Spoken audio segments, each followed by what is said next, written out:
बरसों से वीरान पड़े किले की खबर दिखाए जाने के बाद हरकत में आया प्रशासन, तहसीलदार व पर्यटन से जुड़े लोगों ने किया मल्हारगढ़ के ऐतिहासिक किले का भ्रमण सहेजने के लिए लिखा गया पत्र।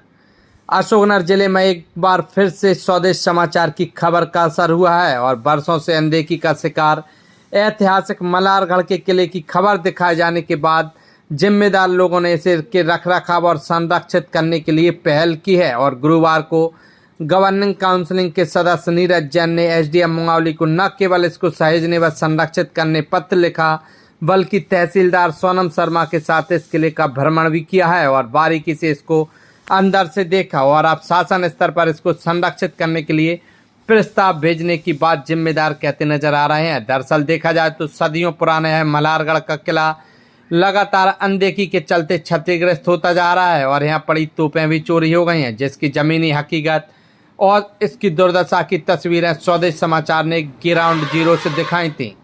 जिसके बाद इसको संरक्षित और सहेजने के लिए लोगों से अपील भी की थी। वही मैंने आज हम आपको लेके आए हैं स्वदेश समाचार आपको एक्सक्लूसिव वो तस्वीरें दिखा रहा है जो कहीं ना कहीं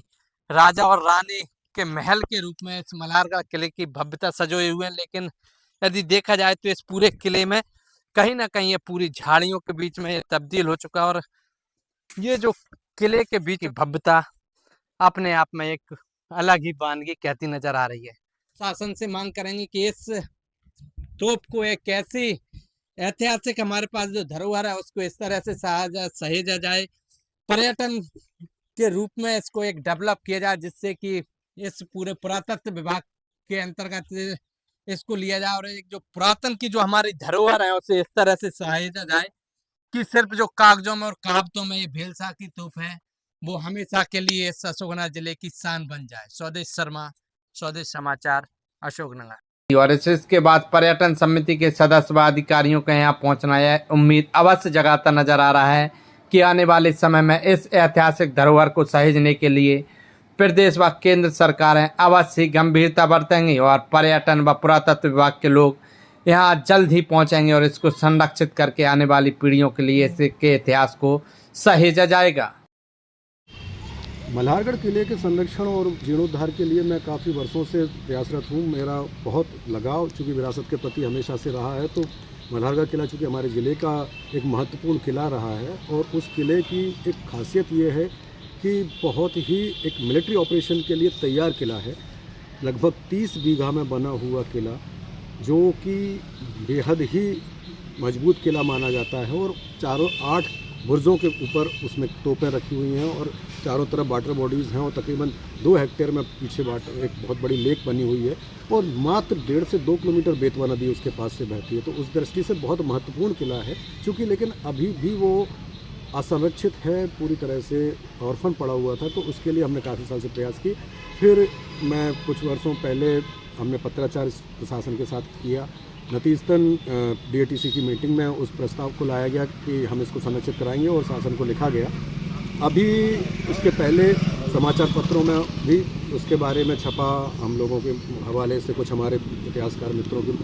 हवाले से, और कुछ टीवी चैनल्स पे भी इस बात को बुलाया गया। एनडीटीवी के भी ऊपर आया गया। एनडीटीवी में भी देखा लोगों ने, मुझे प्रसन्नता हुई कि चलिए मीडिया वाले साथी हमारे इसको भी आगे महत्व दे रहे हैं। कल विशेष रूप से मैं मुंगावली अनुविभागीय अधिकारी और तहसीलदार के साथ वहाँ पे गया था। तो मुंगावली तहसीलदार को भेजा वहाँ अनुविभागीय अधिकारी ने और मौके पर जो है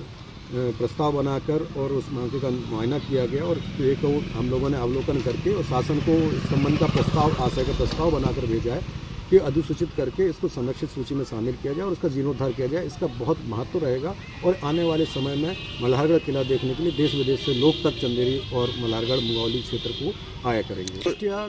बहुत ही प्रमाणिक इतिहास मल्हारगढ़ के किले के बारे में अभी तक नहीं। लोग कहानियाँ कई तरह की वहाँ पर मछली और बहुत सारी जहार सिंह वगैरह के बारे में बताते हैं स्थानीय लोग, लेकिन इस वास्तविक रूप से जो है प्रमाणिक कोई इतिहास अभी तक हमारे संज्ञान में नहीं आया है। लोग अपनी अपनी कहानियाँ कहते हैं। मैं किसी कहानियों में तब तक विश्वास नहीं करता जब तक कुछ प्रमाणिकता ना हो, लेकिन किला अपने आप में कहानियाँ कहता है और किला अपने आप में एक बात को कहता है कि हाँ वो एक मजबूत किला रहा है और एक मिलिट्री ऑपरेशंस के लिए तैयार किया हुआ किला है, जो कि 8 उसके बुर्ज उसके बताते हैं, उस पर रखी हुई तोपें आज भी बताती हैं, अष्टधातु की तोपें वहाँ पर मौजूद हैं, जो बहुत ही